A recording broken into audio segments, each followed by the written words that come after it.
آل Pakistan local government workers federation Larkana division کے صدر عبدالرؤف دستی نے all Pakistan local government workers federation کے مرکزی چیئرمین اور صدر صوبہ سندھ سید ذوالفقار شاہ سے ملاقات کر کے انہیں اندرون سندھ کے بلدیاتی اداروں کے منتخب چیئرمینوں اور میونسپل کمشنروں اور ٹاؤن افسران کی ملی بھگت سے ملازمین کی تنخواہوں اور غیر قانونی کٹوتی، من پسند ملازمین کو پروموشن دینے اور تنخواہوں پینشن کی آن لائن ٹریجری سے ادائیگی کے مسئلے پر تفصیلی طور پر آج بھی تبادلہ خیال کیا۔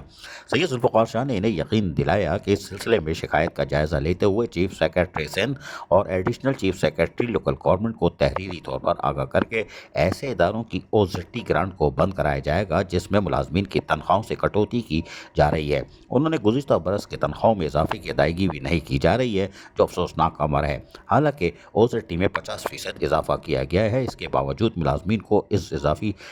تنخواہ سے محروم رکھنے، واجبات کی عدم ادائیگی، من پسند افراد کو غیر قانونی ترقیاں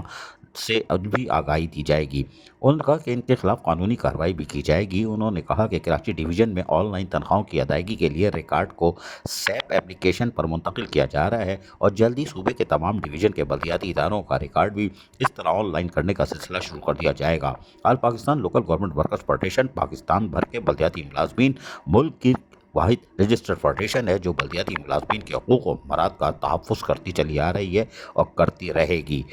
عزیز عارف، KBS بلدیاتی نیوز، کراچی۔